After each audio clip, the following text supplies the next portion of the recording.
Friends, मेरा नाम है पंकज और आप देख रहे हैं गलती लर्न बाय योर मिस्टेक्स।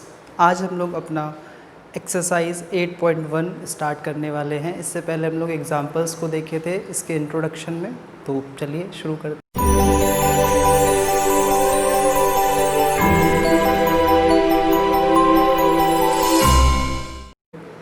तो फर्स्ट क्वेश्चन है हमारा, in triangle ABC right angle at B, AB equals to 24 centimetre, BC equals to 7 centimetre, determine this and this. ठीक है, तो मैं आपको लास्ट वीडियो में बताया था कि कोई भी क्वेश्चन है अगर ट्रिग्नोमेट्री का तो वहाँ पे हमें फिगर बनाना बहुत ज़रूरी है। तो यहाँ पे फिगर नहीं दिया है तो हम लोग पहले फिगर को बनाएंगे। ठीक है, तो एकदम सिंपल सा दिख रहा है क्या, इन ट्रायंगल ABC। अब देखिए ABC ट्रायंगल नहीं है तो बना देते हैं। ठीक है, एक ट्रायंगल बना देते हैं। और ट्रायंगल मैंने आपको समझाया ही था लास्ट के वीडियोस में कि ट्रायंगल हमेशा राइट एंगल ट्रायंगल ही होना चाहिए, राइट एंगल ही होना चाहिए। तो देखिए क्या लिखा है, in triangle ABC right angle at B, मतलब एंगल B है वो राइट एंगल है, तो ये हर हाल में क्या हो जाएगा, B हो जाना है। और क्या दिया है हमारा, AB equals to 24 centimetre, BC equals to 7 centimetre. अब यहाँ से A ये भी हो सकता है और ये भी हो सकता है। A इसको ले लेते हैं हम लोग, A ये B और ये C। कोई इसको C ले सकता है, इसको A ले सकता है, तो कोई प्रॉब्लम नहीं है, हम कर सकते हैं, कोई प्रॉब्लम नहीं। तो देखते हैं AB इक्वल्स टू 24 सेंटीमीटर लिख लेते हैं, 24। ठीक है, और BC का है हमारा 7 सेंटीमीटर। तो देखिए मैं आपको पहले ही बता चुका हूँ कि कहीं पे भी राइट एंगल ट्रायंगल दिख रहा है और कोई भी साइड हमारी अननोन है तो उसको तुरंत हम लोग पाइथागोरस थ्योरम की हेल्प से फाइंड आउट करेंगे। सबसे पहला काम हमारा यही है। तो यहाँ पे लिख लेते हैं, क्या हो जाएगा, यूजिंग पाइथागोरस थ्योरम।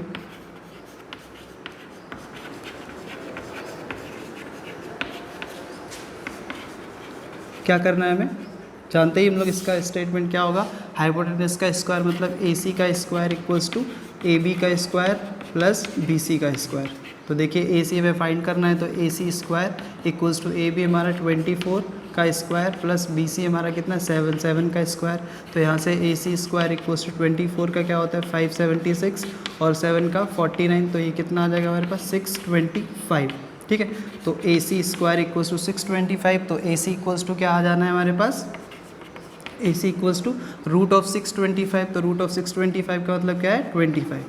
ठीक है, तो यहाँ पे कितना आ जाएगा हमारा 25। नेगेटिव में भी हो सकता है बट नेगेटिव हम नहीं लेंगे। क्यों नहीं लेंगे, क्योंकि ये क्या है, एक लेंथ है, लेंथ कभी नेगेटिव नहीं हो सकता। तो यहाँ से AC हमारा 25 निकल के आया है। अब हम लोग अपने क्वेश्चन पे आते हैं। तो देखिए क्या है हमारा कि साइन ए कॉस ए, कुछ नहीं है, हमें बस क्या है एक रेशियो को फाइंड करना था। तो साइन ए और कॉस ए को सबसे पहले फाइंड करना। तो यहाँ पे क्या है कि ये जो साइन है वो विद रिस्पेक्ट टू ए और कॉस जो है वो भी विद रिस्पेक्ट टू ए, मतलब ए जो है वो हमारा एक्यूट एंगल होगा। तो एक्यूट एंगल ए हम अभी बना लेते हैं यहाँ पे कि इसको हमने एंगल ए ले लिया, एक्यूट एंगल ए ले लिया। ठीक है, यहाँ पे थीटा भी हो सकता था बट हमने उसको अभी क्वेश्चन में नहीं बताया गया तो हम उसको नहीं लेंगे। तो यहाँ पे ए जो है वही थीटा है, वही एक्यूट एंगल है। तो देखते हैं क्या हो सकता है, साइन ए के रिस्पेक्ट में साइन और ए के रिस्पेक्ट में कॉस। तो हमें पता है क्या होता है, साइन इक्वल्स टू, फर्स्ट वाला पार्ट हम लोग कर रहे हैं। तो साइन क्या होता है, साइन ऑफ थीटा या साइन ए क्या होता है हमारा, perpendicular upon hypotenuse.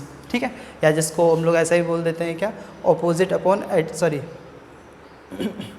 Opposite upon hypotenuse, इस टाइप से। तो ये परपेंडिकुलर हमारे पास ये ऑपोजिट मतलब क्या है, ये जो एंगल दिया है इसके अपोजिट साइड ये, जिसको हम लोग परपेंडिकुलर बोलते हैं, और एडजेसेंट साइड ये, और ये जो लॉन्गेस्ट साइड होता है वो तो हाइपोटेन्यूस होता ही हमें पता है। तो साइन ए इक्वल्स टू क्या होता है, परपेंडिकुलर अपॉन हाइपोटेन्यूस। ठीक है, तो साइन ए या फिर साइन थीटा, तो कोई प्रॉब्लम नहीं, बस वैल्यूज़ को पुट करना है और हो गया हमारा। तो परपेंडिकुलर हमारे पास क्या है 7। ठीक है, और हाइपोटेन्यूस तो हमें पता है कितना है 25। थोड़ा सा यहाँ पे आप लोग ध्यान देंगे ये कि हमने इसको परपेंडिकुलर क्यों बोला, परपेंडिकुलर क्यों बोला है, क्योंकि जो हमारा गिवन एंगल के ऑपोजिट साइड होता है वो हमारा परपेंडिकुलर, और जो एडजेसेंट साइड होता है वो बेस होता है। ठीक है, और जो लॉन्गेस्ट साइड होता है वो हमारा हाइपोटेन्यूस है। तो यहाँ पे एक्यूट एंगल हमने क्या लिया है, अभी ए लिया है। ठीक है, आगे थोड़ा कन्फ्यूजन आने वाला है, उसको हम लोग देखेंगे। तो ए लिया है, तो ए के रिस्पेक्ट में हमारा परपेंडिकुलर क्या है BC। ठीक है, जिसका वैल्यू क्या है 7। अब चाहें तो ऐसे भी लिख सकते हैं कि परपेंडिकुलर जो है इसको चाहो तो ऐसे लिख लो कि, मतलब इसको हटा देता हूँ भी मैं, इसको हम BC लिख सकते हैं, BC अपॉन AC। ठीक है, तो BC का वैल्यू कितना है हमारे पास 7 और AC का वैल्यू कितना है 25। तो यहाँ से भी हमारे पास वही आंसर आएगा 7/25। तो ये हमारा फर्स्ट पार्ट कंप्लीट हो गया है। इसी का कॉस ए निकालना है। तो देखिए आप जानते हैं क्या करना है, कुछ नहीं, एकदम सिंपल सा है। कॉस ए क्या होता है, बेस अपॉन हाइपोटेन्यूस। बेस क्या है हमारे पास AB, एडजेसेंट साइड को हम बेस बोलते हैं, तो बेस अपॉन हाइपोटेन्यूस। तो क्या हो जाएगा हमारा बेस अपॉन हाइपोटेन्यूस। तो बेस हमारे पास क्या है यहाँ पे AB। ठीक है। तो ए बी अपॉन हाइपोटेन्यूज क्या है, ए सी। तो ए बी का वैल्यू हमारे पास कितना है 24 और ए सी का वैल्यू क्या है 25। तो यहाँ से देखिए क्या है कॉस है हमारे पास 24/25 आ गया है। ठीक है, तो ये फर्स्ट पार्ट हमारा कंप्लीट हो गया है। किसी को कोई प्रॉब्लम हो तो देख सकते हैं। नेक्स्ट पार्ट में थोड़ा सा प्रॉब्लम आने वाला। तो क्या है नेक्स्ट पार्ट, अभी क्या है हमारे पास साइन सी और कॉस सी।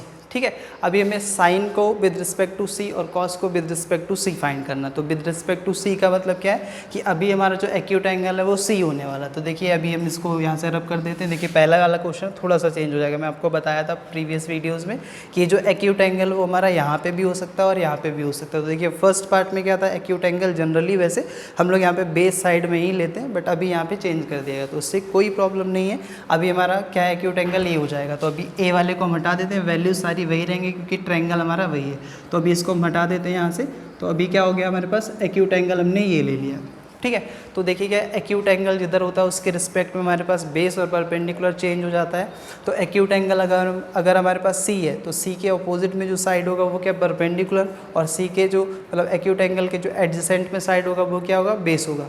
ठीक है, अभी ये साइड्स हमारी चेंज होगी बट हाइपोटेन्यूज क्या होता है, सेम रहता है। तो एक्यूट एंगल अगर हमारे पास सी है तो सी के रिस्पेक्ट में अपोजिट साइड हमारे पास ए बी है, वो क्या हो जाएगा हमारा परपेंडिकुलर, और जो एडजेसेंट साइड है वो क्या होगा, बेस होगा, जो कि क्या है 7 सेंटीमीटर। तो कर सकते हैं, कोई प्रॉब्लम नहीं है। क्या है हमारे पास साइन सी, तो sine with respect to C, sine C क्या हो जाएगा कि हमारा परपेंडिकुलर अपॉन हाइपोटेन्यूज लिख लेता हूँ, परपेंडिकुलर अपॉन हाइपोटेन्यूज।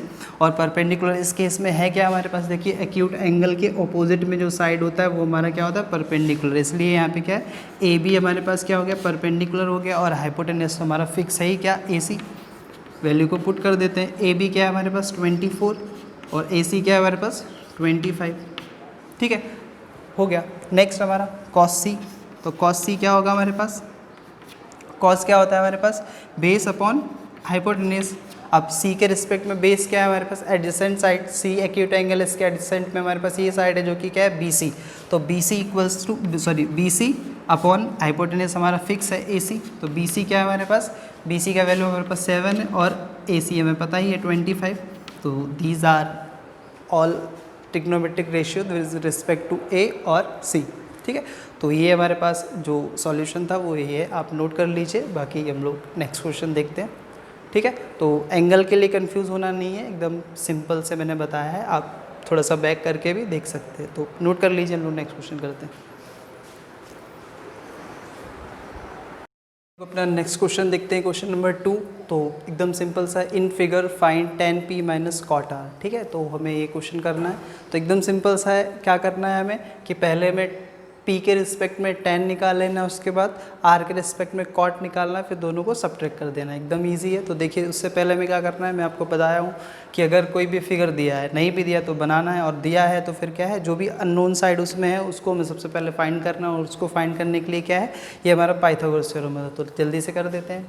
क्या होता है आपका पाइथागोरस थ्योरम, पी आर का स्क्वायर मतलब हाइपोटेन्यूज का स्क्वायर इक्वल्स टू परपेंडिकुलर का स्क्वायर प्लस बेस का स्क्वायर। ठीक है, तो परपेंडिकुलर हम लोग नहीं लिखेंगे, डायरेक्ट साइड्स को ही लिखेंगे, P Q square plus Q R square. ठीक है, वैल्यूज़ को पुट करेंगे तो पी आर हमारे पास क्या है 13 का स्क्वायर इक्वल्स टू आपका पी क्यू क्या है 12 का स्क्वायर प्लस क्यू आर हमारा अननोन है, इसी को ही फाइंड करना है। तो वैसे लिख देंगे। तो 13 का स्क्वायर 169 होता है और 12 का 144 प्लस क्यू आर स्क्वायर। ठीक है, ट्रांसपोज करेंगे माइनस हो जाएगा 169 minus 144 equals to Q R square. ठीक है, तो ये कितना 25 equals to Q R square. तो क्यू आर इक्वल्स टू क्या आ जाएगा हमारे पास 5। अगर नहीं दिख रहा होगा तो ऊपर लिख देता हूँ मैं, क्यू आर इक्वल्स टू √25, जिसका वैल्यू क्या होता है ±5, बट ये हमारी लेंथ है तो फिर हमेशा पॉजिटिव ही लेना होता है। ठीक है, तो क्यू आर इक्वल्स टू 5, तो क्यू आर का वैल्यू यहाँ पे पुट कर देते हैं। ठीक है, 5 सेंटीमीटर। अब देखिए क्या सबसे पहले tan p निकालना है। tan p मतलब tan p, तो tan p मतलब क्या है हमारा p के रिस्पेक्ट में, p क्या है हमारा एक्यूट एंगल है, इस एक्यूट एंगल के रिस्पेक्ट में हमारा tan क्या होगा। ठीक है, तो p हमारा एक्यूट एंगल ले रहे हैं, इसको हम लोग मार्क कर देते हैं। ये हमारा एक्यूट एंगल हो गया है। अब देखिए क्या है एक्यूट एंगल के बेसिस पे ही हमारा परपेंडिकुलर और बेस चेंज हो जाता है। तो यहाँ पे क्या है जो एक्यूट एंगल है उसके अपोजिट में साइड कौन सा है, क्यू आर। तो ये आपका क्या हो गया, परपेंडिकुलर। लिख देते हैं इसको परपेंडिकुलर,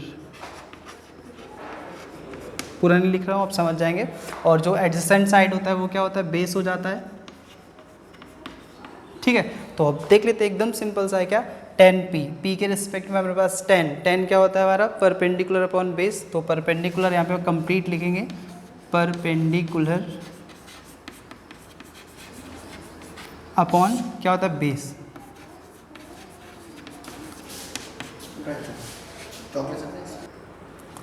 ठीक है, तो 10p हमारे पास क्या होगा, 10 क्या होता है, परपेंडिकुलर अपॉन बेस। तो p के रिस्पेक्ट में परपेंडिकुलर हमारे पास क्या है, QR। ठीक है, तो QR divided by base. Base क्या है हमारा, एडजेसेंट साइड, मतलब PQ। तो वैल्यू को पुट करेंगे, QR इक्वल्स टू क्या है हमारे पास 5 और PQ क्या है हमारे पास 12। ठीक है, तो क्या आ गया 5/12, ये हमारा क्या है 10p। ठीक है, नेक्स्ट आपका कॉट R के रिस्पेक्ट में आपको कॉट निकालना है। तो कॉट क्या होता है, लिख लेते हैं पहले। कॉट क्या होता है हमारा, base upon perpendicular. Cot theta equals to base upon perpendicular.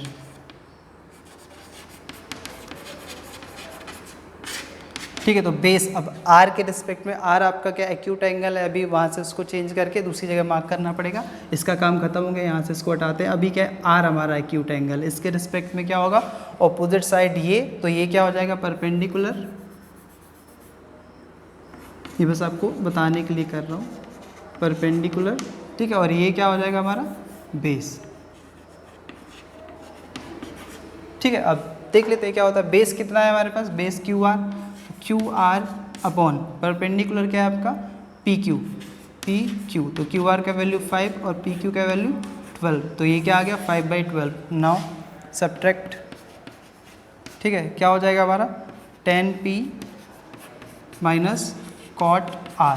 तो क्या होगा, 10p हमारे पास दिख रहा है क्या है 5/12, और जो कॉट R है वो भी क्या है 5/12। तो दोनों आपका कैंसिल, मतलब क्या आ गया 0। तो क्या है 10p minus cot R equals to 0।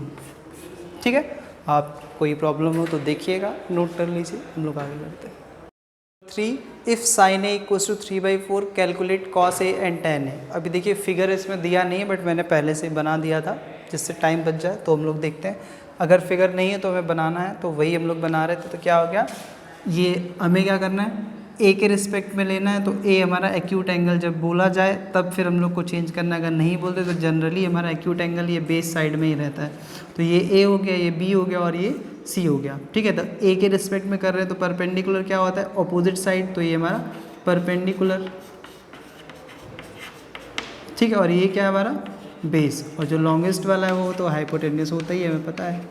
ठीक है, तो देखिए क्या है यहाँ पे है, ए के रिस्पेक्ट में इशारा करना है। तो हमारा डिसाइडेड है कि बेस कौन सा होगा, परपेंडिकुलर कौन सा और हाइपोटेन्यूस, तो फिक्स है ही। ठीक है, तो गिवन क्या है हमारा, sine A equals to 3/4। Sine A equals to 3/4। जब कोई भी रेशियो दिया रहा है तो हमें पहले उसको याद करना है कि ये क्या होता है। तो साइन क्या होता है हमारा, परपेंडिकुलर, और ये अपॉन हाइपोटेन्यूस होता है। ठीक है, तो P/H होता है जो कि साइन होता है, परपेंडिकुलर अपॉन हाइपोटेन्यूस। तो यहाँ से क्या परपेंडिकुलर और हाइपोटेन्यूस का वैल्यू निकालेंगे। अब देखिए एक रेशियो है, अगर हम इसको पर चेंज करेंगे वैल्यू में तो इसमें एक कांस्टेंट आएगा। तो क्या हो जाएगा, P इक्वल्स टू, मतलब परपेंडिकुलर इक्वल्स टू क्या 3K इसको ले लेते हैं, और H इक्वल्स टू क्या हम ले लेते हैं 4K ले लेते हैं। ठीक है, अब इनकी वैल्यू को वहाँ पे पुट करते हैं। P क्या परपेंडिकुलर, ये हमारा 3K। ठीक है, और ये जो हाइपोटेन्यूस है वो क्या है 4K। तो जो रिमेनिंग है उसको हमें निकालना पड़ेगा। तो क्या है, ये बेस हमारा रिमेनिंग है, तो इसको लिख लेते हैं हम लोग, निकालते हैं, इसको भी अननोन कर देता हूँ। ठीक है, तो क्या हो जाएगा, AC² इक्वल्स टू आपका AB² प्लस BC²। ठीक है, इसको हम लोग चेंज कर सकते हैं, कोई दिक्कत नहीं। AC हमारे पास क्या है 4, तो 4K का square equals to AB unknown है तो हमें फाइंड नहीं करना है इसको, और BC क्या है 3K, तो 3K का स्क्वायर। ठीक है, 4K का स्क्वायर क्या है 16K² equals to AB² plus 9K²। ठीक है, ट्रांसपोज करेंगे तो 16K² minus 9K² equals to AB²। तो ये आपका 7K² इक्वल्स टू AB²। नीचे दिखाई नहीं पड़ेगा तो हम लोग ऊपर लिख देते हैं। तो क्या हो जाएगा, AB इक्वल्स टू आपका √7K²। ठीक है, तो क्या हो जाएगा A B equals to √7k। ठीक है, तो ए बी का वैल्यू क्या आ गया हमारे पास, जो बेस है वो क्या आ गया √7k। ठीक है, अब देख लेते हैं एकदम सिंपल सा, क्या निकालना है, कॉस है और टेन है, तो कॉस ए क्या हो जाएगा, कॉस ऑफ ए। तो कॉस थीटा या कॉस ए क्या होता है हमारे पास, क्या होता है, बेस अपॉन हाइपोटेन्यूस। ठीक है, तो बेस हमारे पास देखिए क्या है √7k और हाइपोटेन्यूस हमारे पास क्या है 4k। तो 4k, के से के कैंसिल, क्या आ गया √7/4 हो गया। ठीक है, नेक्स्ट आपका 10a। तो 10a, तो tan थीटा क्या होता है, परपेंडिकुलर अपॉन बेस। तो परपेंडिकुलर हमारे पास देखिए क्या है 3k अपॉन बेस क्या है √7k। तो k से k कैंसिल, क्या आ गया 3/√7। अब देखिए 9th क्लास में आप रैशनलाइजेशन पढ़े हैं कि डिनोमिनेटर में कभी भी ऐसा हमारा इरेशनल टाइप का नंबर नहीं होना चाहिए। ठीक है, रूट नहीं रहना चाहिए, अगर रहेगा तो कोई दिक्कत नहीं, बट इसको हम लोग रैशनलाइज कर देते हैं। जनरली स्टैंडर्ड फॉर्म में हम लोग इसको करना पड़ता है। तो क्या कर सकते हैं, अगर आंसर आपका मैच नहीं करे, वैसे मैच करना चाहिए, अगर नहीं करे तो क्या करेंगे, इसको रैशनलाइज करेंगे। रैशनलाइज करने के लिए क्या है, जो भी टर्म नीचे दिया है उसी से आपको मल्टीप्लाइड और डिवाइड करना है। तो √7 से मल्टीप्लाई करेंगे और √7 से ही हम लोग क्या करेंगे, डिवाइड करेंगे। तो क्या आ जाएगा हमारा ये 3 × √7, 3√7, और ये √7 × √7, ये क्या आ गया 7। ठीक है, तो ये भी आंसर सही है और खाली ये वाला जो था वो भी सही है। ठीक है, बस क्या है वो रैशनलाइज फॉर्म है, तो फिर आप इसको नोट कर लीजिए, आई थिंक समझ आ गया। क्वेश्चन नंबर 4, ठीक है, क्या है, given 15 cot a = 8, find sin a and sec a। तो क्या करना है, जो भी गिवन है उसी से ही आंसर निकलना है। तो क्या 15 cot a = 8। ठीक है, तो यहाँ पे a की बात कर रहे हैं, तो a जो है वो हमारा एक्यूट एंगल है। तो सबसे पहले क्या करना है, एक राइट एंगल ट्रायंगल बना लेंगे, छोटा सा, जैसा आप चाहें वैसा। ठीक है, और एक्यूट एंगल हमें यहीं ले लेना है। यहाँ पे भी कोई लेगा तो भी कोई प्रॉब्लम नहीं है, बट थोड़ा सा आप समझ के चलेंगे उसको। ठीक है, तो इसको मैं बना लिया। आप क्वेश्चन पे आता है गिवन, गिवन को देखना है, लिख लेंगे यहाँ पे जो गिवन है वो क्या है, वो क्वेश्चन में लिखा है गिवन, हमारा ये सॉल्यूशन वाला गिवन है। गिवन आपका क्या है 15 cot a = 8। ठीक है, तो हम क्या कर सकते हैं, 15 × cot a है ना, तो क्या करेंगे 15 को ट्रांसपोज कर देंगे तो वो डिवाइड में चला जाएगा। तो क्या हो जाएगा cot a = 8/15। ठीक है, कोई प्रॉब्लम नहीं होनी चाहिए। ये मल्टीप्लाई में था, हमने इसको ले जाके ट्रांसपोज कर दिया तो ये डिवाइड में चला गया, 8/15 हो गया। अब देखिए क्वेश्चन ना प्रीवियस वाले क्वेश्चन के जैसा बन गया एकदम से। तो क्या कर सकते हैं यहाँ पे, अब देखिए कॉट क्या होता है, आपको पता होना चाहिए क्या होता है, tan होता है हमारा परपेंडिकुलर अपॉन बेस, और कॉट क्या हो जाएगा बेस अपॉन परपेंडिकुलर। ये आपका बेस और ये परपेंडिकुलर। अभी जब इसका वैल्यू लिखेंगे तो ये उसके साथ में k लिख देंगे। ठीक है, k या कोई भी कांस्टेंट जो भी आपका मन हो, n भी लिखते हैं कुछ लोग। तो यहाँ पे क्या हो जाएगा, बेस इक्वल्स टू क्या हो गया हमारा 8k, और जो परपेंडिकुलर है वो क्या है आपका 15k। तो क्या कर सकते हैं, हमें साइन निकालना है और सेक निकालना है। तो सबसे पहले क्या है, बेस दिया है, परपेंडिकुलर दिया है, हाइपोटेन्यूस निकालना पड़ेगा हमें। तो बेस क्या है 8k, तो 8k। ठीक है, और परपेंडिकुलर क्या है 15k। तो जो रिमेनिंग है क्या है, हाइपोटेन्यूस फाइंड कर लेते हैं। क्या हो जाएगा, यूजिंग, हर जगह लिखना जरूर है, नहीं लिखेंगे तो कोई दिक्कत नहीं, बट लिखेंगे तो ज़्यादा अच्छा हो जाएगा, यूजिंग पाइथागोरस थ्योरम।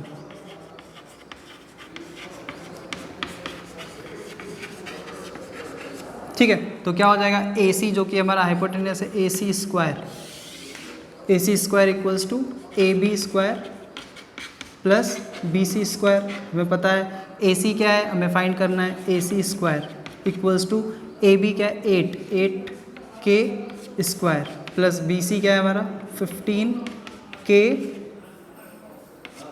स्क्वायर। तो देखिए क्या है 8 हमारा क्या है 64k स्क्वायर प्लस 15 आपका 225k स्क्वायर। तो ये देखिए क्या हो जाएगा 289।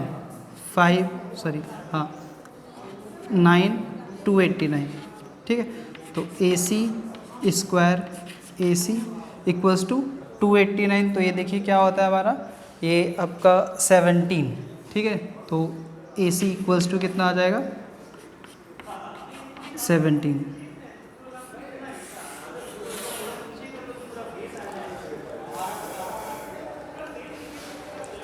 AC इक्वल्स टू 17, तो 17K, ठीक है 17K। तो यहाँ पे देखिए AC निकल के आ गया। अब हमें क्या फाइंड करना है, साइन ए और सेक ए। तो क्या करना है, साइन ए ऐसा लिख देंगे नाउ। साइन ए, साइन क्या होता है हमारा, perpendicular upon hypotenuse, perpendicular upon hypotenuse. Perpendicular क्या है आपका BC और हाइपोटेन्यूस क्या है आपका AC। तो वैल्यू को पुट करेंगे, BC क्या है हमारा 15K और AC क्या है आपका 17K। तो K से K कैंसिल, क्या आ गया 15/17, ठीक है। और दूसरा क्या है हमारा सेक। सेक क्या होता है आपका, कॉस का रेसिप्रोकल है, तो फिर रेसिप्रोकल रेशियो यहाँ पे यूज़ करेंगे। तो कॉस हमारे पास क्या होता है, बेस अपॉन हाइपोटेन्यूस होता है, तो उसका रेसिप्रोकल सेक है, तो हाइपोटेन्यूस अपॉन बेस। तो हाइपोटेन्यूस अपॉन बेस हो जाएगा हमारा। तो हाइपोटेन्यूस क्या है आपका AC और बेस क्या है आपका AB। तो AC कितना है 17K और बेस कितना है AB कितना है 8K। तो क्या आ गया, K से K कैंसिल, 17/8, ठीक है। आप इसको नोट कर लीजिए, हो गया है। Number 5, sec theta equals to 13/12, calculate all other trigonometric ratios, ठीक है। तो सेक हमें गिवन है, उसके रिस्पेक्ट में आपको अदर ट्रिग्नोमेट्रिक रेशियोज को फाइंड करना है। तो सबसे पहले आपको क्या करना है, आपको ट्रायंगल बनाना है। गिवन नहीं है, क्वेश्चन में नहीं दिया है, मैंने यहाँ पे बना लिया आपके लिए डायरेक्ट। तो क्या है ये, हमने एक ट्रायंगल बना लिया है, कोई भी ABC PQR कुछ भी बना सकते हैं, ठीक है। और एंगल A जो है हमने उसको थीटा ले लिया, वही हमारा एक्यूट एंगल है, उसी के रिस्पेक्ट में ये रेशियोज हमें फाइंड करने और एक आपको गिवन है। तो क्या है आपका सेक थीटा इक्वल्स टू 13/12, ठीक है।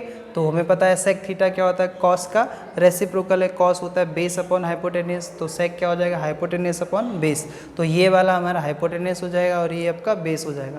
तो जब ऐसा हो गया तो अब हमें क्या करना है, इसकी वैल्यूज़ को फाइंड करना है। तो क्या हो जाएगा, H इक्वल्स टू क्या हो जाएगा 13K, ठीक है। और B equals to base equals to क्या हो जाएगा 12K, ठीक है। वैल्यूज़ को पुट कर देते हैं, हमने यहाँ पे डायरेक्ट ऐसा लिख दिया था। तो ये 13K और ये आपका 12K, ठीक है। तो ये रिमेनिंग हमारा क्या है परपेंडिकुलर, तो उसको निकाल लेंगे इधर पाइथागोरस थ्योरम से, यूजिंग पाइथागोरस थ्योरम।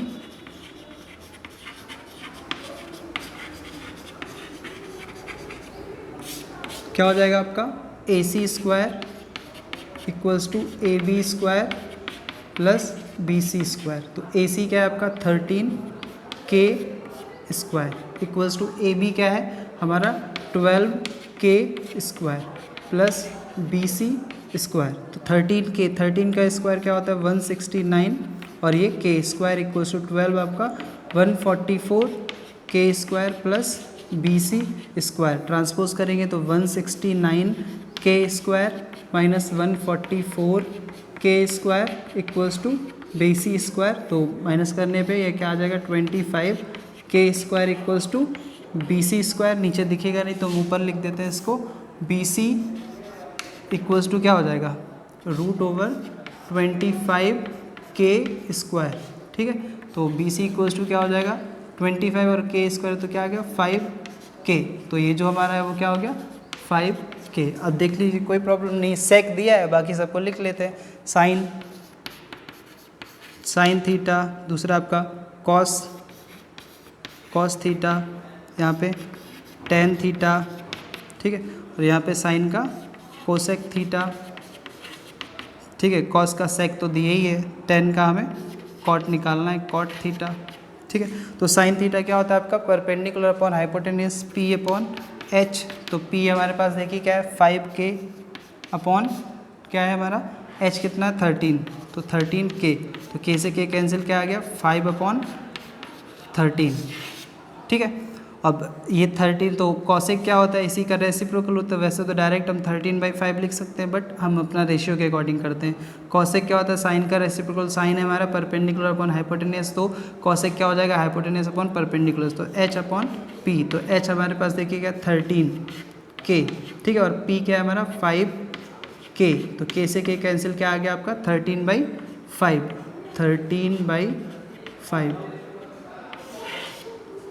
ठीक है। नेक्स्ट आपका कॉस थीटा देखिए क्या होता है, बेस अपॉन परपेंडिकुलर होता है आपका, सॉरी बेस अपॉन हाइपोटेन्यूस होता है, बेस अपॉन हाइपोटेनस, तो बेस देखिए क्या है आपका 12K और हाइपोटेनस क्या है 13K। ठीक है, तो K से K कैंसिल, क्या आ गया 12/13। ठीक है, 10 क्या होता है परपेंडिकुलर अपॉन बेस, परपेंडिकुलर क्या है आपका 5K और बेस क्या है आपका 12K, K से K कैंसिल, क्या 5/12। ठीक है, कॉट इसी का जस्ट रेसिप्रोकल होता है, तो कॉट क्या होता है base upon perpendicular, base upon perpendicular, base कितना है आपका 12K और परपेंडिकुलर कितना है 5K, K से K कैंसिल, कितना 12/5। ठीक है, सारे हो गए। अब सेक तो हमें दिए ही है तो उसको हमने यहाँ पे लिखा नहीं है, तो इसको आप नोट कर लीजिए, आगे हम लोग करते हैं।